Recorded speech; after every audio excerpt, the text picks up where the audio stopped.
একটি কালো রাত, এক বিশাল জাহাজ আর একটি দুর্ঘটনা যা বদলে দিয়েছিল গোটা পৃথিবীর ইতিহাস। হ্যালো এভরিওয়ান, ওয়েলকাম করছি অনবোর্ড উইথ ছেত্রীর আরেকটি নতুন এপিসোডে। 1912 সালের 10ই এপ্রিল বিশ্বের সবচেয়ে বিলাসবহুল জাহাজ টাইটানিক যখন প্রথম যাত্রায় রওনা হয়, কেউ জানতো না সেটাই হবে তার শেষ যাত্রা।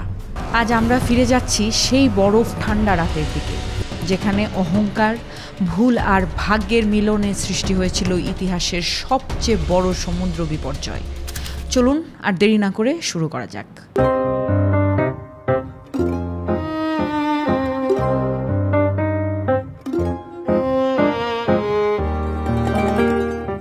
ঘটনাটি হলো 10 এপ্রিল 1912 সালের। আরএমএস টাইটানিক পৃথিবীর সবচেয়ে বড় এবং সবচেয়ে বিলাসবহুল জাহাজ ছিল, আর তখনকার যুগে সবচেয়ে বড় জাহাজ হিসেবে তারা প্রথম যাত্রায় বের হয়। এই জাহাজ সাউথহ্যাম্পটন, ইংল্যান্ড থেকে নিউ ইয়র্ক যাচ্ছিল এবং এর ভেতরে সব ধরনের মানুষ ছিল, বড় বড় শিল্পপতি এবং অভিনেতা থেকে শুরু করে অভিবাসীরা পর্যন্ত, যারা আমেরিকায় যাচ্ছিল একটি ভালো জীবনের খোঁজে। এই জাহাজের কামান সামলাচ্ছিলেন 62 বছর বয়সী সিনিয়র একজন ক্যাপ্টেন। তার নাম ছিল এডওয়ার্ড জন স্মিথ। যাত্রীদের মধ্যে এবং গণমাধ্যমেও অনেক উত্তেজনা ছিল এই টাইটানিক জাহাজ সম্পর্কে।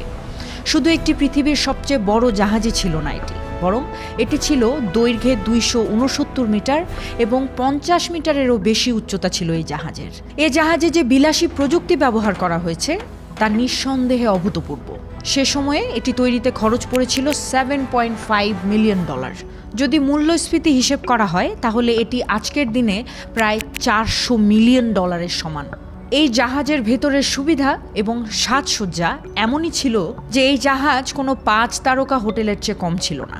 স্টেইন গ্লাসের জানালা এবং নেট কাঠের প্যানেলিং, সাথে দুটি বড় বড় গ্র্যান্ড সিঁড়ি, একটি হিটেড সুইমিং পুল, তুর্কি বাথরুম, বৈদ্যুতিক বাতি, একটি জিম, একটি স্কোয়াশ কোর্ট, 4টি রেস্তোরাঁ, 2টি বার এবং একটি লাইব্রেরি ছিল এই জাহাজের ভেতর। এছাড়াও যে ধরনের নিরাপত্তা বৈশিষ্ট্য ব্যবহার করা হয়েছিল তা আশ্চর্যজনক নিঃসন্দেহে। টাইটানিক তৈরি করার সময় এই জাহাজকে অসাধ্য মনে করা হতো। এটি এমন একটি জাহাজ যা কখনো ডুবতে পারবে না, এতটাই নিরাপদ ছিল। হোয়াইট স্টার লাইন ছিল এই কোম্পানির নাম, যারা টাইটানিক তৈরি করেছিল। এই কোম্পানির vice president Philip S Franklin এত আত্মবিশ্বাসী ছিলেন যে তিনি জনসমক্ষে এসে এটাও বলেছিলেন যে এই জাহাজ কখনো ডুববে না। কিন্তু টাইটানিকের প্রথম যাত্রা থেকে মাত্র 2 দিন পর 12 এপ্রিল 1912-তে টাইটানিক তার প্রথম বিপদের মুখোমুখি হয়। অর্থাৎ যখন টাইটানিক আটলান্টিক মহাসাগর অতিক্রম করে আমেরিকার দিকে যাচ্ছিল, তখন সেখানে বরফের অস্তিত্ব ছিল, বড় বড় বরফের পাহাড় ছিল, আইসবার্গ, যা জাহাজের জন্য ভীষণ বিপজ্জনক। সমুদ্র পার হওয়া জাহাজগুলো প্রায় সময়ই আশেপাশের জাহাজগুলোর সাথে রেডিওর মাধ্যমে যোগাযোগ রাখত। বলা হচ্ছিল এই এলাকায় অনেক বরফ আছে, সতর্কভাবে এগোতে হবে। এই সতর্কবার্তা পাওয়ার পরে টাইটানিক তার কোর্স 2 বার পরিবর্তন করে, কিন্তু গতি কমায় না।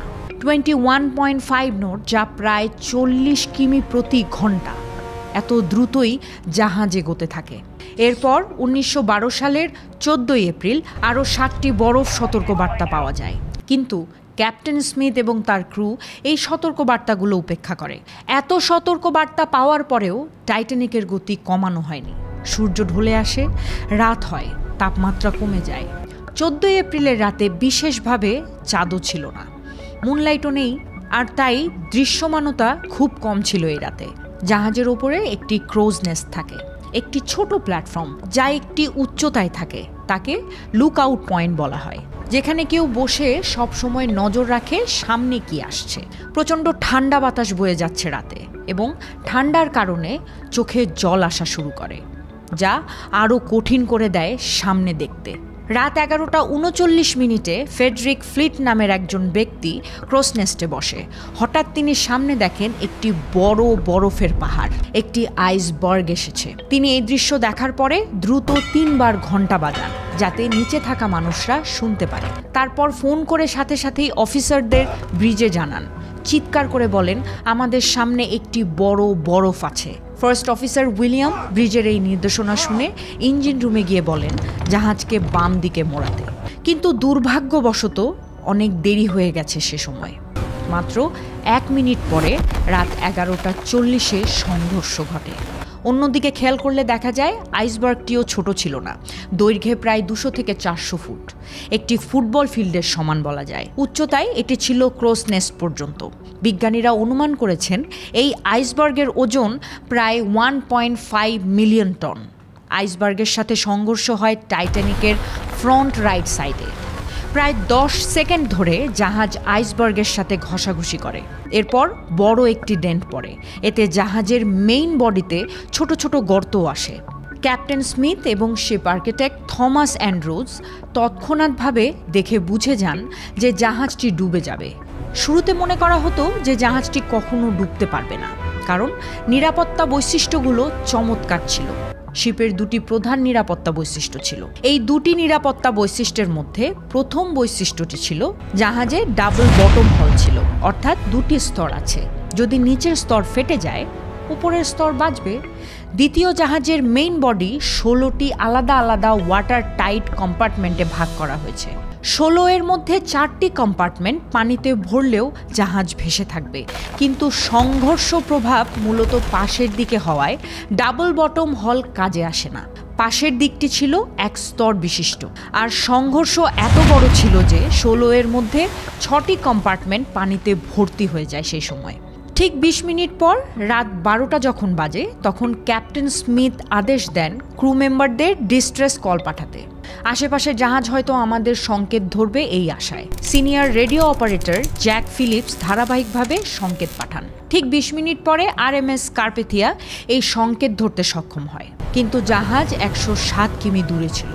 যদি জাহাজটি সর্বোচ্চ স্পিডে চালায়, তবুও পৌঁছাতে 3.5 ঘন্টার মতো লাগবে। এখন প্রশ্ন হলো, সেই সময় পর্যন্ত কি টাইটানিক টিকে থাকতে পারবে?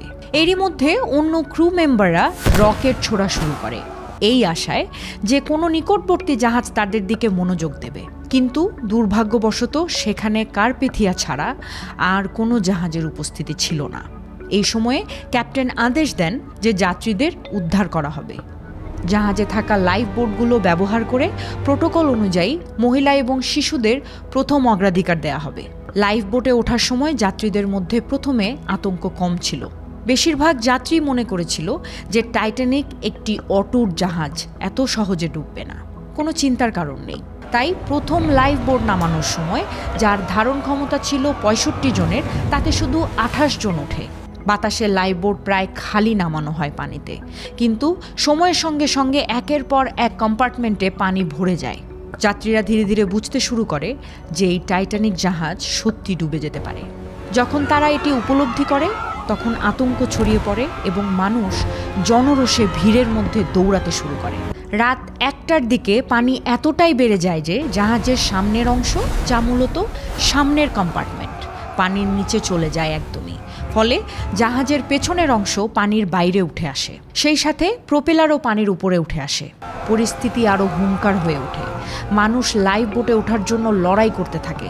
লাইফ বোটের সংখ্যা তখন খুবই কম ছিল, জাহাজে মাত্র 20টি লাইফ বোট ছিল। আর এই অবশিষ্ট থাকা লাইফ বোটে মোট 1200 জনকে তোলা সম্ভব ছিল, কিন্তু জাহাজে প্রায় 2200 জন যাত্রী ছিল। রাত 2:05 সময়ে শেষ লাইফ বোট নামানো হয়, কিন্তু তখনও 1500 জন মানুষ জাহাজে ছিলেন। কিছু মানুষ লাইফ বোটে ওঠার চেষ্টা করছিল, কিন্তু কিছু মানুষ নিজেদের ভাগ্য মেনে বসে থাকলো। প্রায় 2 ঘন্টা 20 মিনিট নাগাদ জাহাজ দুভাগে বিভক্ত হয় এবং ধীরে ধীরে ডুবে যায় 3 ঘন্টারও কম সময়ে। যারা জাহাজে ছিলেন তারা জাহাজের সঙ্গে পানিতে ডুবে যায়, বা যারা সাঁতার জানত তারা হাইপোথার্মিয়ার কারণে মারা যায়।